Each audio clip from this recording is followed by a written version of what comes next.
Nze wankuba nodda ne mukati, wankuba nodda ne mukati, nange wansomesa laavu nga wankuba nodda ne mukati. Hey, amanya gange Vivian Tendo wano ku NEKOZ TV. Do not forget to subscribe, like and share. Bless up. Sija kuzokola program jolaba amanya nze Original Benja. Olunaku lwa leero nagambye tuli wano ate munyonyo nga ndi n'omuyimbi wakabi mwana muwala ennyonza ye Uganda. Bamuyita Vivian Tendo katumubuuzeeko wano ate ye atubulire kiri kiti Katuwayemu katono naye. Osibye otya Vivian? Sibye bulungi mpozi gwe. Nze ndi bulungi era nga butalevu ku HG TV bannayuganda bakulaba. Nsanyuse nnyo okubeera ku HG TV. Abalabi ba HG TV muli mutya? Amanya gange nze Vivian Tendo. Kansubire muli bulungi. Vivian Tendo nandyagadde atosooka obulire ku bannayuganda embeera eno gye tutalimu eya quarantine COVID-19 ekututte etya kusaidia ng'omuyimbi? Embeera sijagamba nti entutte bulungi naye ate era kale tentutte bubi nnyo. Siyinza gamba nti entutte bubi nnyo kubanga Katonda nyambye n'embeera nga sigowinze like down nnyo nga bwe nali nsuubira kubanga nembeera si nyangu like we are all not working naye nze I'm still grateful kubanga ndi mulamu ate nsobodde n'okureleasingako ku music so sisobola kitwala for granted. Gereko ku music gw'oliriizinze wax kizo baleetedde mu mbeera eno ya COVID nasooka ne releasing olimba baluyita mukati ate nebaza nnyo bafans bange bambi mwe bali kwagala luyimbo olwo kubanga twaluta mu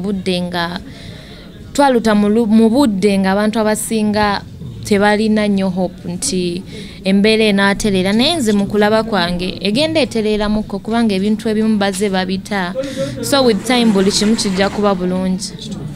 Ninga yalabyeko erinnya lyo ku project ya Mulangira Sunene yakafulume y'abayimbi nga basaba muzeeyi atute. Embeera eyo project eyo kiyo kiwandyagadde ogyogerako eri bannayuganda? Kale ku project siriiko kuba participate nze naye nga engeri gye bali bayimbi bannange I think it's a good idea kubanga after all at the end of the day fenna enyimba zibamu message like buli luyimba lubeera lupassinga a certain message to someone or to some people so oluyimbo of course baade balina message but passinga to the president of Uganda which is actually a good idea kubanga fenna tukimanyi omukulembeze w'eggwanga tosobola kumala gamutuukako tosobola gamba nti njagala laba president n'omulaba just like that so we bakola oluyimba then it's easier kubanga of course oluyimba president balujja mutuuka.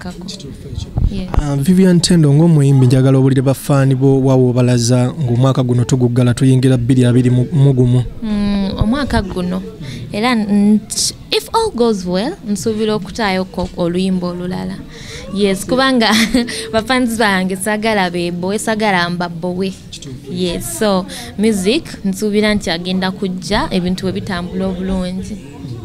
Tukulabyeko wano ku mukolo gwa Drake bubaka ki obwenjawulo bwandyagadde okuwa Drake?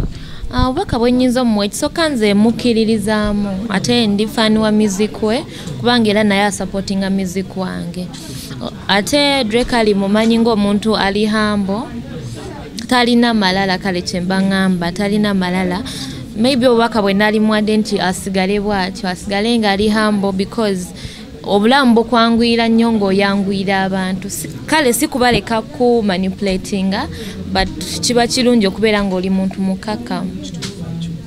Naye obubaka bwandyagadde okulekera bannayuganda abakulaba ku HG TV? Abannayuganda kinyinza obbagamba mbaagala nnyo ate mbasiima nnyo okuwagira music wange. Yes, n'abalabi ba HG TV mwenna.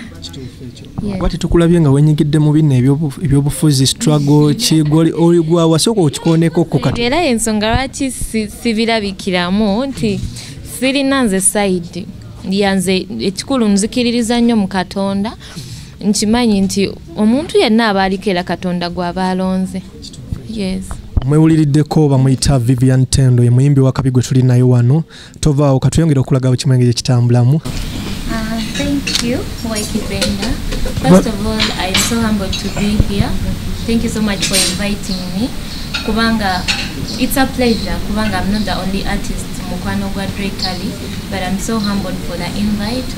And Zembadenga fan wa Drake since day one, I think.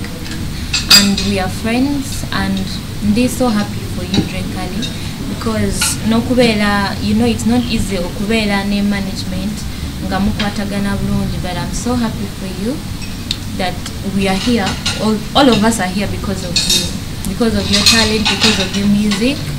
And so nsaba bana Uganda mwongere okuwagira Drekali, mwongere okuwagira Vivian Tendo, mwongere okuwagira Ugandan music. Yeah, manya Vivian Tendo. Nze wankuba nodda ne mukati, wankuba nodda ne mukati, nange wansomesa laavu nga wankuba nodda ne mukati.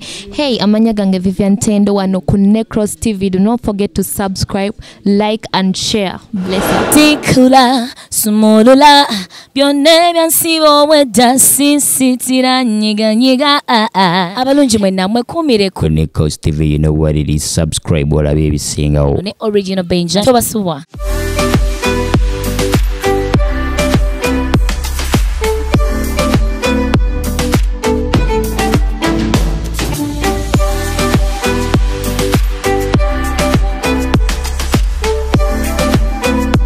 Yo, my people, what's up? It's your boy Eddie Kenzo with my boy Original Benja. Subscribe on NEKOZ TV.